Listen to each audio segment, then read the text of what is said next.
overlooked space is social media. Mm, I didn't have that when I was starting. And I think sure. utilizing social media to the best of your ability to identify an audience of people who value your creative output and that will support it. And also, you made a good point is taking meetings, identifying people in the music industry who may help you. But I will be completely honest. You can take meetings till you're blue in the face. If you don't have good product, it's really not going to matter very much. Hey there. Thanks for tuning in to this week's episode of When Life Hands You Lemons. I'm your host, Lancy Hawk. This week's episode features Ebonie Smith. She's the founder and president of Gender Amplified, which is a camp experience that supports women and gender non-binary people in music production and audio engineering. She is also the in-house audio engineer for Atlantic Records and has held this position for the last 10 years. She has Grammy certificates for her work in the Broadway show Hamilton, Cardi B's Invasion of Privacy, and Janelle Monáe's Dirty Computer album, among many, many other projects. She also holds a master's degree in music technology from the very prestigious New York University. In this episode, Ebonie and I discuss gender and racial disparities across the music industry. It's a very male-dominated industry, but how is that faring nowadays? Are we seeing more women in positions of power? Are we seeing them lead companies? Ebonie also discusses how she's hustled and how she's used her hustling to achieve and reach her goals. And finally, towards the end of the episode, Ebonie discusses how she uses social media to market her name and her brand and her projects. Before I let you go, I want to remind you to sign up to my email list. That is the best way to be notified when new episodes like this one are live. I would also appreciate a 5-star rating and review on Apple Podcasts and Spotify and wherever you listen to your podcast. It really, really helps the show get discovered by new listeners. If you're watching this podcast on YouTube, be sure to smash that like button. I love that word. Leave a comment down below on what your favorite part is, and subscribe to the channel and hit that bell notification so you don't miss out on anything that gets uploaded to the channel. You can follow me on Instagram, TikTok, and Twitter. All of those links are in the show notes below. And lastly, if you or somebody you know would be a good guest for the show, there's a link down below to a guest request form. Fill that out and I will be in touch. So without further ado, let's dive in headfirst to this amazing conversation with Ebonie Smith. Thank you so much, Ebonie, for being on the show. I've been digging into a lot of your stuff in the last hour or two, digging into really understanding who you are and what you're doing as an industry professional, and I'm really excited to chat with you. So thank you for being on the show. Where are you coming to us from today? I'm actually in Los Angeles, Oh, you are. Where at in Los Angeles? Hollywood. You seem to travel quite a bit too. You're what, New York and Nashville, LA, or Mhm. am I? Is that kind of the main cities that you go to I would say for work, for sure, like for work? those three cities. But also, I do some international traveling, Okay. speaking engagements, as well as sometimes production work will take me other places. So, Okay. Very cool. Where do you call home? Los Angeles. Los Angeles is home. Are you from Los Angeles? No, I'm from Tennessee. Okay. So how long have you called LA home, and why LA? For about 7 months. Okay. Fairly new. For me, LA was about moving here was, strategic with respect to wanting to get closer to where some of the records are being made Mhm. and wanting to dig a little bit more into the scene out here, as well as to establish Gender Amplified West. Ah, okay. So before we dig into all of that, I want to get just kind of a brief overview of who you are, and then we can kind of dig in. I know you mentioned gender amplified, so we can dig into that as well. So give us a 2 to 3 minute synopsis, or however you feel comfortable, synopsis of who Ebonie is, and then we'll go from there. Okay, well, first and foremost, I'm from Memphis, Tennessee, born and raised there. And I like to think that, my life has been contextualized by music. I've, from a very young age, started playing piano and, other instruments and really unbeknownst to me, began to move toward music, which is something I had a deep affinity for. But I never thought that I would make a career as a music producer. In fact, as a young person, I didn't even know what that was. Hmm. So, little by little, my steps have been ordered to align more and more with music. And so, all through my upbringing, I studied math, science. I spent most of my summers in Phillips Academy in Andover, Massachusetts, studying math and science. And as well as, during the academic year, I was an honors student, um, honor society student all through junior high and high school with every intention of going to medical school or law Mm. school.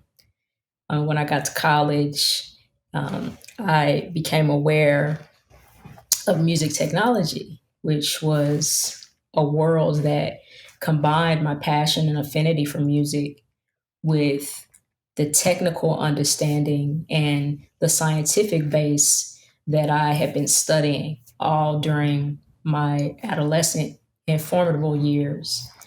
And now, I am a working professional. Been working as an engineer in the music business for close to 10 years now.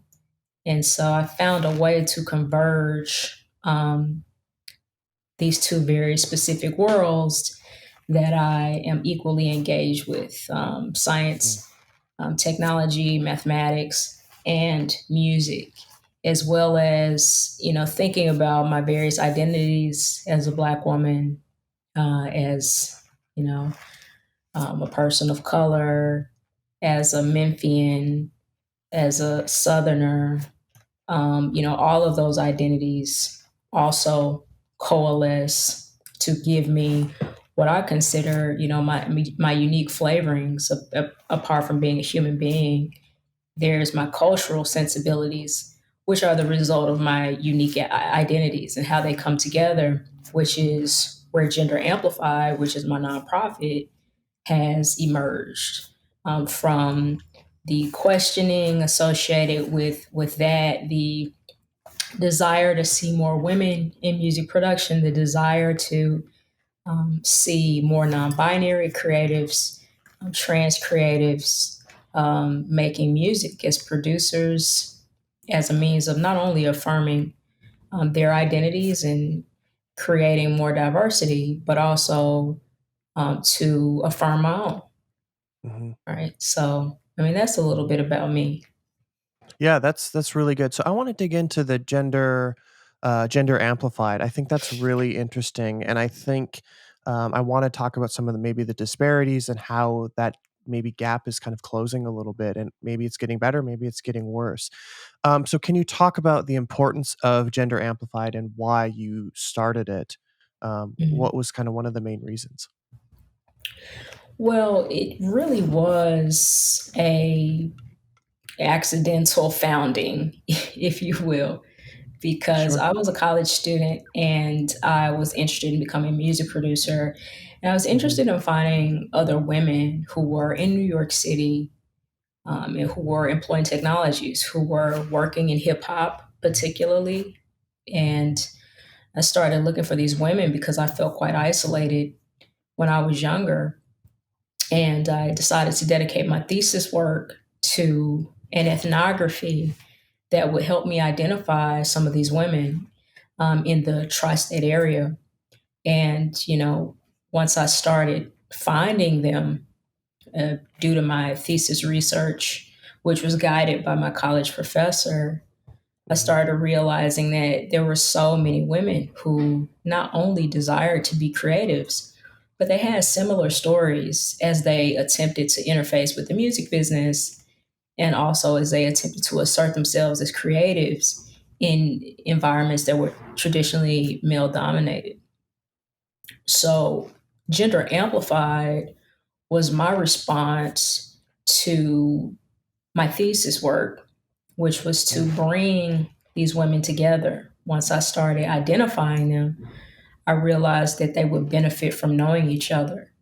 So the first Gender Amplified conference, which was in 2007, was organized in that spirit.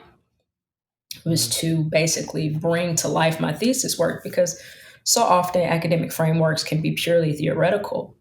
Hmm. So, quite a bit of what I was postulating in my arguments, I was glad to be able to bring to a real forum in ways that could produce community and potentially produce change. And that's how Gender Amplify came to be a nonprofit because the more I matriculated once I left school, did grad school, started working in the business, I realized that the tenets of Gender Amplify continue to be relevant no matter where I went, right? If I went to Hmm. another school, if I started a job, you know, everywhere I went, it seemed that Gender Amplified could be of some service. Um, Mm. the the conversation around women in music production, but not just women in music, but women organizing themselves Hmm. into pockets, communities, and pods.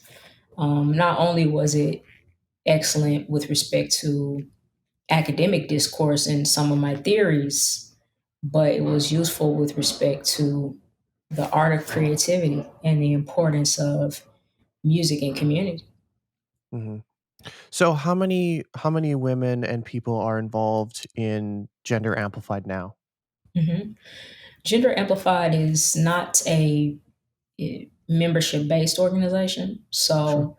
So, as of late, we have been organizing cohorts of music producers that we um, put together over the course of several music production camps, and we help to steer their careers by basically bringing them together so they can move in community, irrespective of what their end goals are. It's just very important that these women have access to one another and Hmm. access to different studios. um, we have a cohort of 17 currently. Okay. Our program is application based, and we had 71 applicants last year. Okay. So, our hope is to cycle in all 71 of the applicants, and our application is also rolling. So, we continue to get new applicants. Over the years, Gender Amplified has had thousands of creatives and allies come through our events, which have largely included panels and workshops and music production camps since 2007. Wow. And are these creatives, are they primarily music producers? Are they songwriters? Are they graphic designers? What is their kind of primarily goal or focus within the industry? What I've noticed is we're seeing a surge of producers who are newly identifying as producers. The Okay. pandemic pushed a lot of songwriters into the music production space.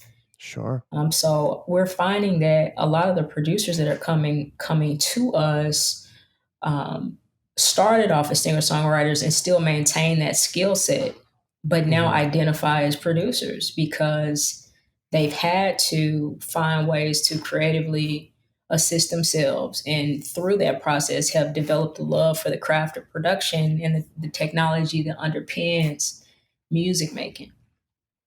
So, and then we also have a crop of artists who exclusively identify as producers, and Hmm. they are looking for top liners, as we say in the music business, lyric writers, melody writers, to help bring their compositions to life. Sure. And where do they have a base anywhere? Are they kind of all over the place? Mhm. And from what I'm understanding, you're kind of connecting these people with one another so that they have access to, like, hey, I'm going to be in Nashville for a week, or hey, I'm going to be in Chicago, that type of thing. Mhm. Our studio partner is based in Brooklyn, and Okay. Gender Amplified is incorporated in New York City.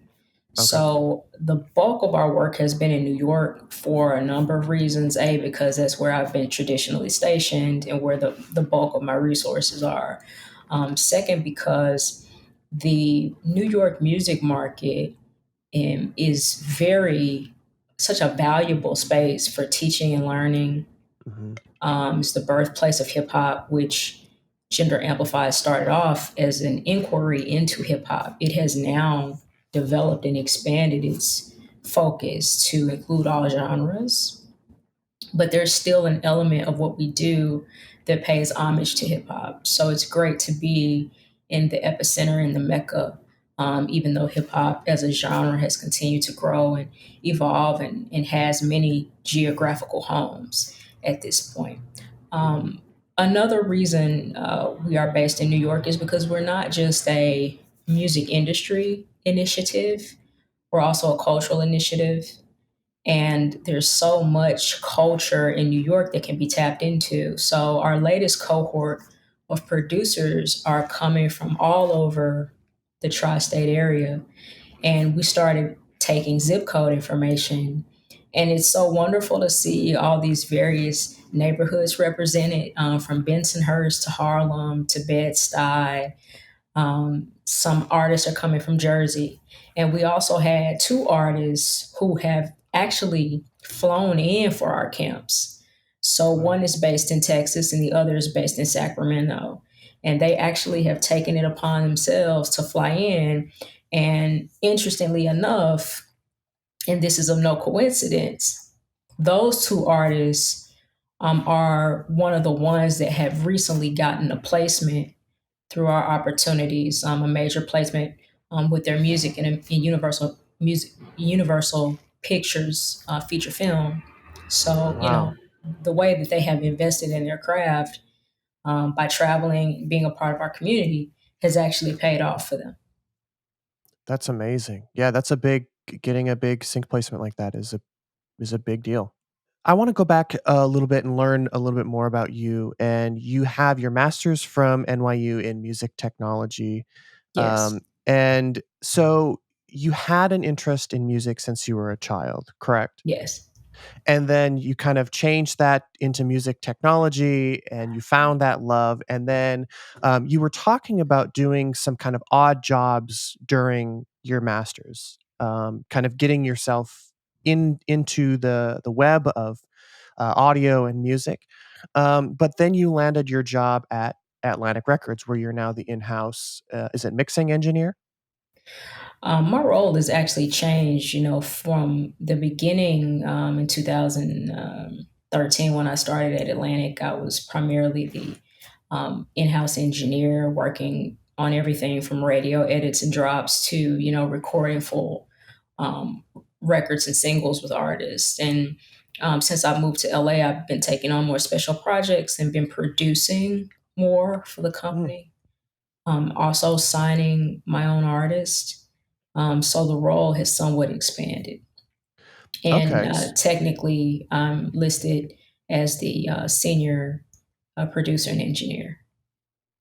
Okay, so that's a pretty heavyweight title and one that I would assume a lot of people would aspire to be in. You're doing the best of both worlds. You're producing and you're engineering music, which is incredible. So, how did this opportunity arise, and how did you get to this point? hmm So the job essentially was online, and I applied for it. Um, and then I had to hustle to get an interview. And once I got an interview, it was kind of the rest was history. The job was an entry level job in the beginning. I've Mm, turned it into more because of my hustle mhm, and tenacity with respect to bringing in other projects, and also because of Gender Amplified. I think the organization, the parent company, Warner Music Group, has actually been investing in Gender Amplified for quite some time. wow, that's great. So it's, through their generous contributions that we've been able to do as much as we can. And I think that's part of what makes my role and my relationship with Warner Music Group very interesting. Mhm. So when you say hustling, what kind of things are you doing to hustle? And I'm thinking of somebody who is maybe in college or just looking to kind of transition into your type of role or a similar type of role. What steps would they need to take in order to achieve what you've achieved or get to a point in where you've gotten to? Right. I think I've always been one to do way more than I had to do. I'm always Mm, initiating projects, never, you know, identifying like-minded individuals, bringing them along in my journey, to build a platform, right? Not just doing your job as it is laid out, right? mhm, It's important to be proactive about things that could be better, without being asked, right? And that was so much of, what I was doing, building out a bit of a program for myself that is more than just what I'm being directly asked to do. So that was one of the things I think for me that made me attractive to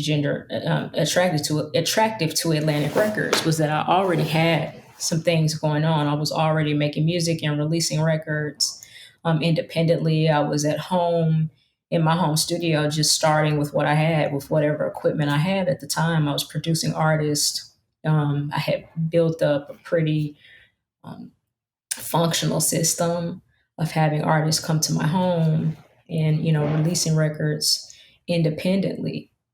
mhm, So I think it's very important just to already start. It's not a matter of um, just getting a job, uh, because you found a job and now you're at this job and now you get to do the thing, right? You mhm. already have to be doing it, to make yourself attractive to any organization, that you might envision working for in the future. Mm. So, would you recommend, if you want to be a producer and engineer, start engineering and producing as soon as possible? And then, Yes. how do you pitch to them? Do you apply? Is this somebody that do you apply to a job? Is this somebody you reach out and connect with them and go for coffee? Is it all in who you know? What's kind of the next step once you've done all of the I'm producing, I've been engineering for 5 years, I've released a number of records. What's the next step? Right. So I think the most important thing is self promotion. So, I think a lot of an overlooked space is social media.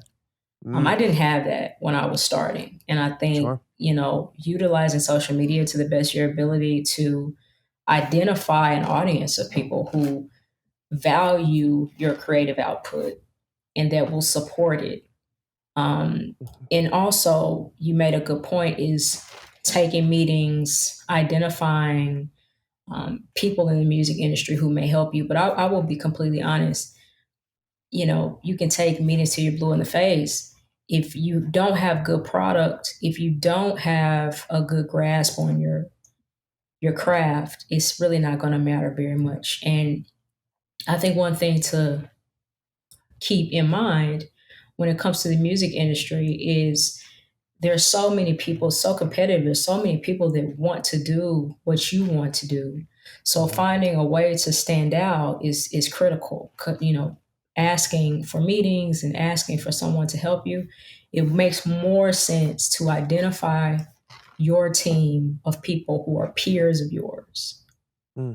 right? Reach out as opposed to up to people who Ah, can help you, who are doing the same thing you're doing, and move as a unit. The more successful producers have identified music engineers and other producers that they have built collectives with and community with. Same is true for artists. Identifying artists that you can build community with, because that's, I would say, 9 times out of 10 the best way to go. It is possible for someone to bestow upon you an opportunity because of who you know. That was not my experience. I mm, didn't know anybody at Atlantic. mm. So I really can't speak to, just having a hookup or a connection. That Sure, wasn't my experience. sure. Okay. That's really interesting, and I like the way that you mentioned, having quality product before you're taking all these meetings, because if the goal of these meetings is to become an engineer, but you've only engineered one record in the last 6 months, you're not going to have any product to show this person when they ask. So that's a really, really good point, to do that. Oh, let's just kind of dig into your like day to day. What does kind of your day to day look like Mhm. at Atlantic, or just in general with even with gender amplified? What does kind of your day to day look like? The most important thing, for me is starting out the day with some sort of meditation and Bible study and physical activity. So that's always the first thing. Then I get into my craft, my work. The most important thing is my music, period. So Hmm. I spend a lot of time working on tracks, a lot of time working on deliverables. At any given time, I can be working on 3 projects, some of which are for Atlantic, some of which are for other clients. Um, so it's very important that I dig in and at least do something, even if I only have 30 minutes before a meeting. There's plenty of time to tune or melodyne or add a part to a composition. So or even do rudiments like working on my scales. I'm working through Hmm. compositional ideas. So my music has to take precedent. That's the very, very most important thing because that is my life source. Hmm. After that, I usually hit the studio, um, and I'll work with artists. I'll take sessions. I'll do some mixing, whatever's due that week that I need to get out of the door. I might do some vocal recording. Just depends on what's due. And then I might go to the gym again in the evening and then come home and just kind of prepare for the next day, or if there's something that I need to do as it pertains to networking. If there's any, being in LA, there's always some sort of opportunity to go out and meet some people. So if there's an opportunity like that, a networking event or a panel, or it's important to get out there in the community, especially if you're in the studio all the time. Hmm. So you want to try to get some fresh air. A lot of networking also happens in the studio. Sure. So that's kind of my day to day. As much as I can manage that. If I'm traveling, it might be a little more difficult. But when I'm in town, that's how I function day by day. Okay. That's yeah, that's very, very good. Um So I remember what my question was beforehand. You mentioned social media and having that tool at your disposal, and I would assume your day to day, sharing your music and whatnot, all that factors in as well. But how are you using social media to promote yourself? I think as a producer, I'm a musician myself. I've got probably 10 to 15 songs that I've finished, that I want to start pitching to music libraries. My end goal is sync licensing. So I've got all these songs and whatnot, but how are you using social media to get yourself out there, to show the world that, hey, I'm a producer, hey, I'm an engineer, I can do this. Here's I have what it takes to accomplish. It's very interesting that you mentioned that you have a couple songs that you're trying to promote because traditionally I have not had to worry about that because I haven't necessarily been the artist, right? Like the Hmm. label will promote the records, the artist will promote the records, and I Sure. have been as an in-house engineer, you get work that comes to you. So I haven't necessarily have to hustle for a lot of work apart from just, side projects that I think are interesting that I take on, and a lot of times those come to me as well. Hmm. However, these days I've been taking much more of an aggressive approach around creating opportunities and building a platform on social media because today, just like artists, producers have to put themselves forward. Engineers have to do the same thing. I've been very inspired by some of the engineers that have been doing such a great job of putting themselves forward and identifying clients using social media. There's a couple of, I've been studying a few um, producers and engineers as I attempt to make this transition to being more forward on social media. And some Hmm. of the things that I've noticed that really work, and there's something that fits with my personality, because just let me say this, it's important to figure out a social media strategy that works for you Absolutely. and your personality.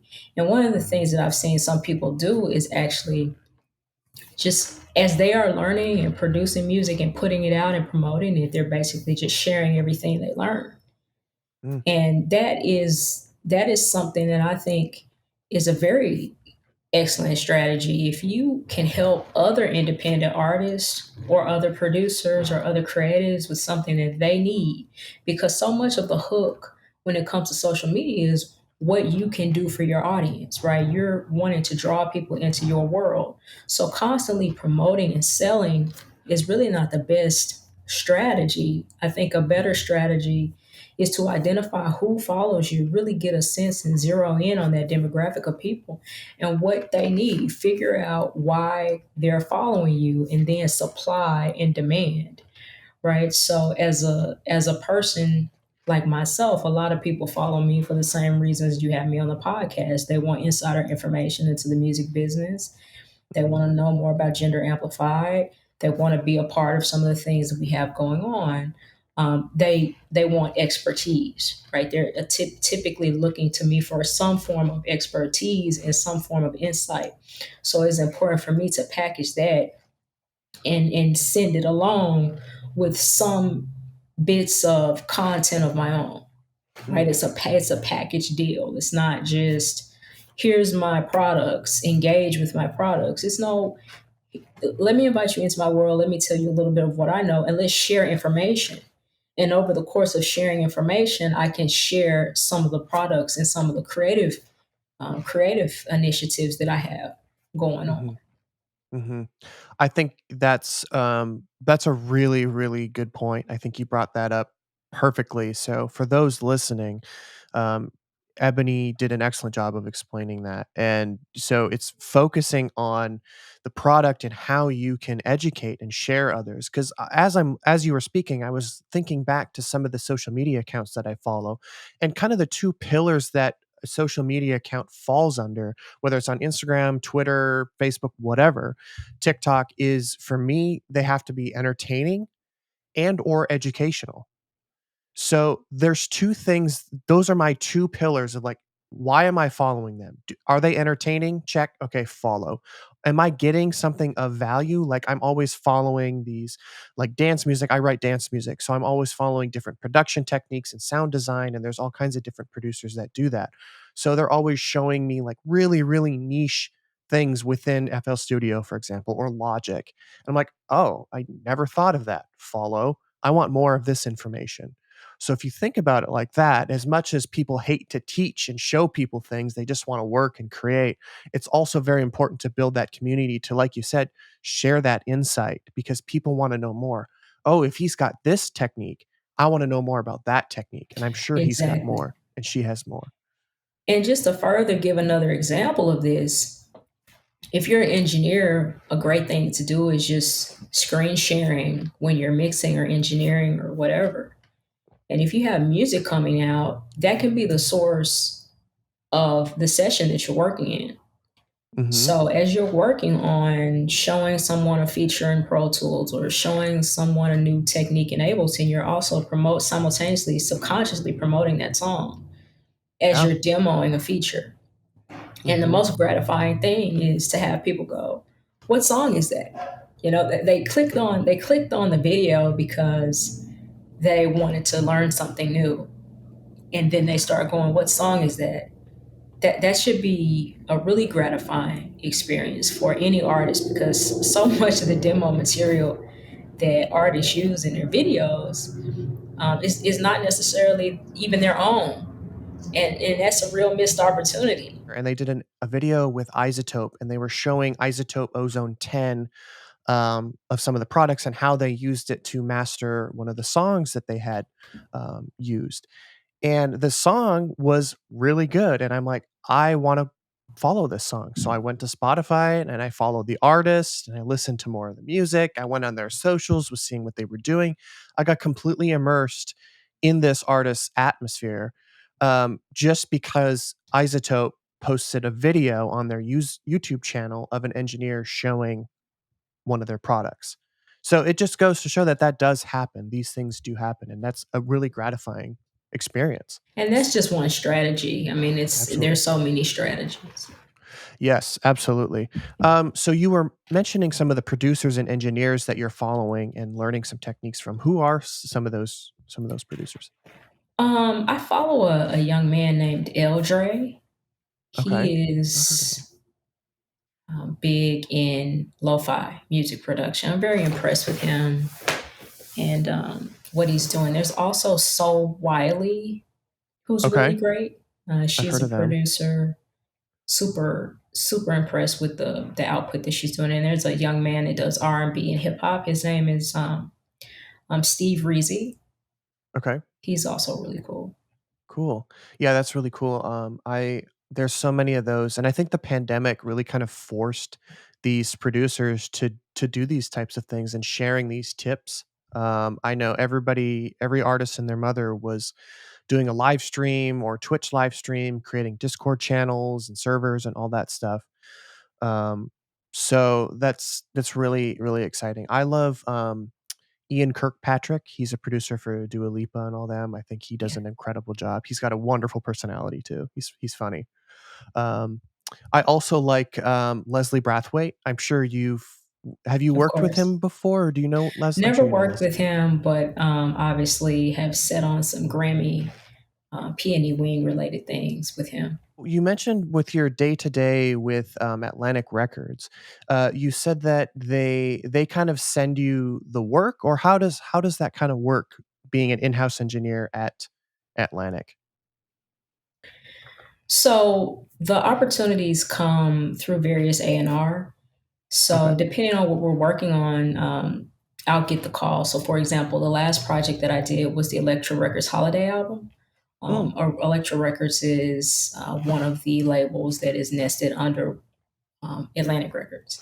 So okay. I was actually asked to produce the entire project. It's a compilation album that we put out in November that featured a number of signed and unsigned artists, singer songwriters, Gen Z artists. And, that particular project, I was pretty much tasked with even executive producing and identifying all the various musicians, engineers that we use, coordinating sessions with artists. I recorded most of the project as well and engineered most of the project, mixed all but one song, Mhm. and produced all but two or three.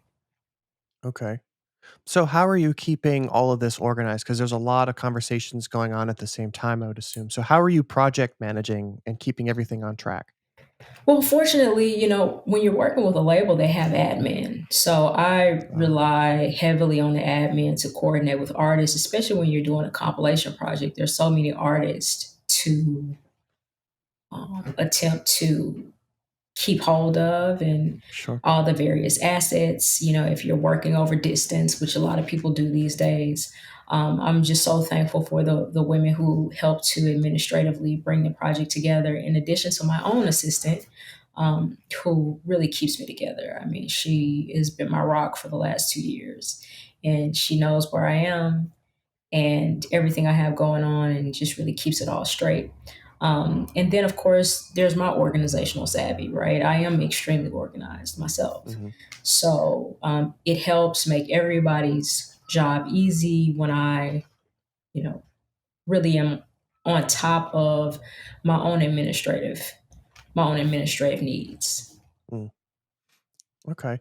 And when you're producing these, I would assume you're receiving credit, but how do royalties work? Are you receiving what's your kind of credit in this? All these types of things. Like how does that work? Right. So that's a really great question. And it's always very important as an in-house person. I might not always be able to get credits, Mm, but I'm sorry, not credits. Always able to get royalties. I always get mm. credits, but I might not Always. always be able to get royalties. Right? There have been a Mhm, couple of, well, quite a few records that I have not been able to get royalties, and that's what happens when you're contracted to an organization or a label, and they're paying you essentially as a work for hire. Right? mm, On my freelance work, most of my freelance work, of course, I negotiate that with my manager. So mhm, all of the records that I do outside of Atlantic are always have points associated with those, and mhm. points are essentially just royalties. Okay. And what is 1 point equal to like a percentage 1% of royalties, or One can you break that percent. down? One point is 1%. Okay. So if what's kind of the common point for producers? I think it fluctuates. It depends on the level of the producer, the clouts, the name recognition. But I believe 3 points is fairly standard. Okay. And is this 3 points, are you getting credit in the publishing, on the songwriting, or are you just getting credits on the sound recording?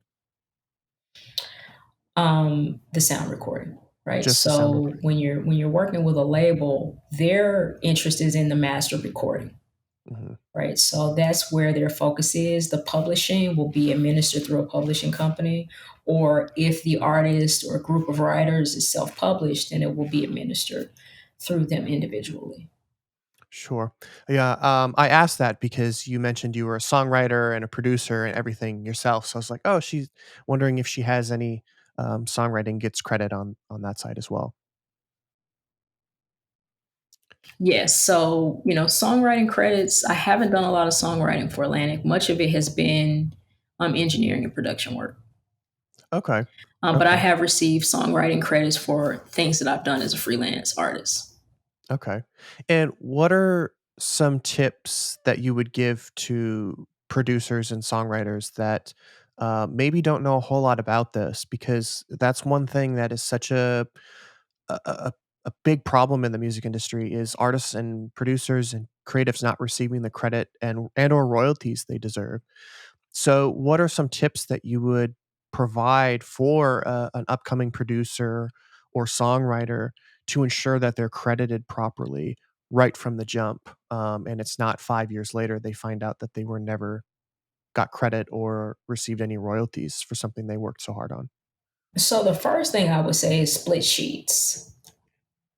That's the Okay. number one thing, is to get an understanding with the people that you've made the record with. I'm Mm, actually dealing with this right now on an independent release that I'm doing.